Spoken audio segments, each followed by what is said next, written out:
How do the ashes of the red heifer make atonement for the children of Israel? And how does the death of Yeshua make atonement for the world? Believe it or not, this week's Torah portion, along with a healthy dose of rabbinic commentary, will provide a powerful answer to this intriguing question. Stick around with me as we explore this deep topic in this episode of 5 Minute Torah.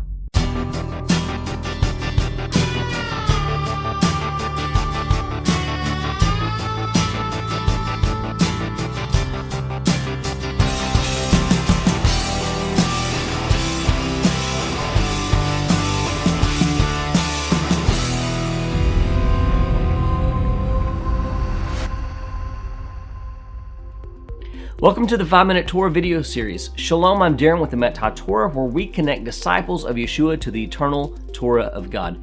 Please don't subscribe to my channel or turn on notifications if you want to miss out on powerful Messianic teachings every week from yours truly. Be sure to stick around till the end of this video because I'm going to tell you how you can download a free ebook that can help you understand the difference between the spirit of the law and the letter of the law. You don't want to miss this opportunity to download your free copy, so stick around with me until the end of this video. This week's Torah portion is Chukat, Numbers chapter 19 verse 1 through chapter 22 verse 1. And here are the three things that you need to know about it. Number 1, the red heifer. This week's Torah portion contains the guidelines for choosing the parah adumah, the red heifer, and instructions for creating the waters of purification with its ashes for the purification of serious types of ritual impurities such as tzara'at and corpse contamination. Number 2, the deaths of Aaron and Miriam. Both Aaron and Miriam die in this portion, leaving Moses to lead the people on his own. The children of Israel launch another volley of complaining after Miriam dies, but mourn the death of Aaron for 30 days. Number 3, Moses strikes the rock. This is the moment that marred Moses' good name for the last 3,500 years. Rather than speaking to the rock as the Lord instructed him, he let his temper get the best of him, and he struck it with his staff to bring forth water for the Israelites. Something about this triggers his consequence of not being able to enter the promised land. And a number 4 bonus, the bronze serpent. The children of Israel begin whining and complaining again, so the Lord sends, quote, fiery serpents among the children of Israel, causing many to die. When Moses prays for the people, the Lord tells him, Aseh lecha saraf, make a fiery and place it on a pole so that anyone who is bitten may look upon it and live. This week's Torah commentary once again comes from my book, 5 Minute Torah, Volume 3.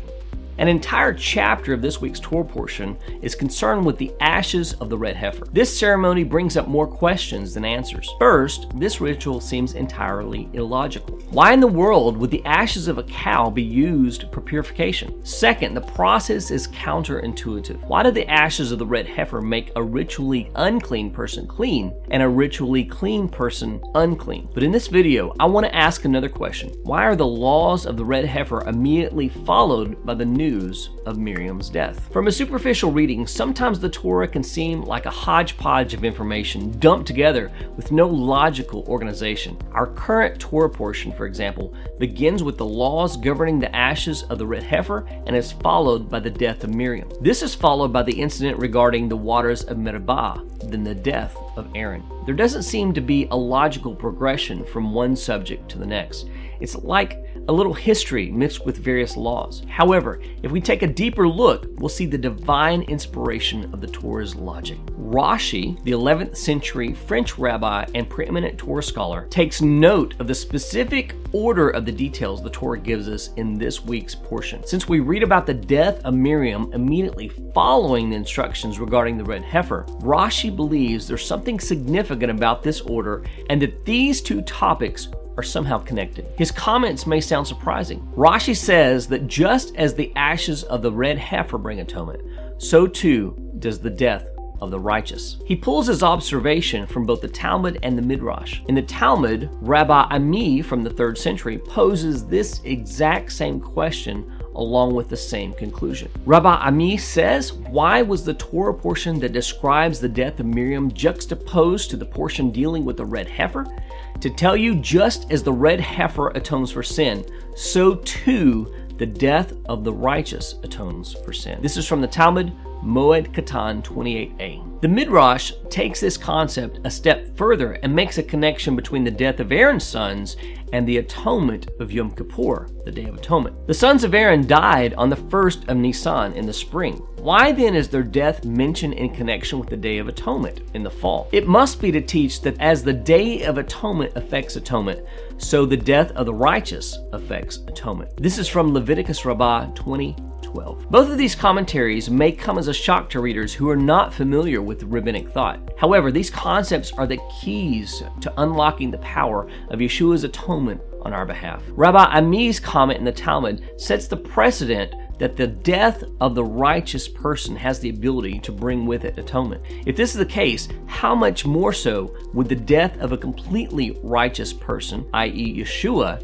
have the ability to atone for the entire world? The Midrash's view of the death of Aaron's sons is very similar to Yeshua's death. Like Aaron's sons, Yeshua died in the spring, specifically at Passover. Many people have connected him to the Passover lamb, but the Passover lamb wasn't sacrificed for atonement. Therefore, just as the Midrash connects the death of Aaron's sons to Yom Kippur, the Day of Atonement, we tend to connect Yeshua's atoning death with it as well, rather than Passover. Exodus Rabbah has a very interesting connection that ties these concepts together. In a lengthy commentary of Exodus 26:15, the Midrash asserts, based on the grammar of the verse, that the tabernacle would serve as collateral for Israel. This means that if Israel would ever forsake their covenant, God would take the tabernacle from them as payment for their sins. But what if, asks the Midrash, there's no tabernacle to take when Israel strays from the covenant? It answers by saying the following. The Holy One, blessed be He, replied,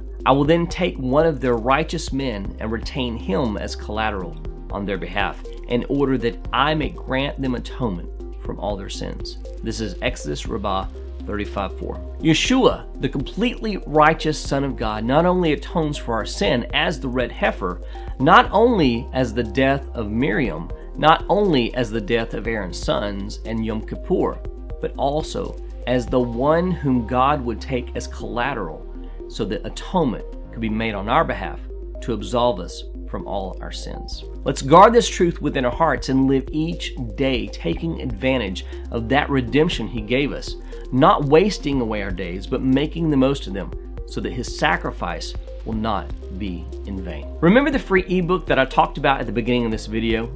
Here's your opportunity to download your own copy. All you need to do is follow the link in the description box below, sign up for my mailing list, and download your free copy. It's that easy. Also, if you missed last week's video, you can check it out right here. I'll see you next week with another Messianic insight into the weekly Torah portion. Shavua Tov from Emet HaTorah.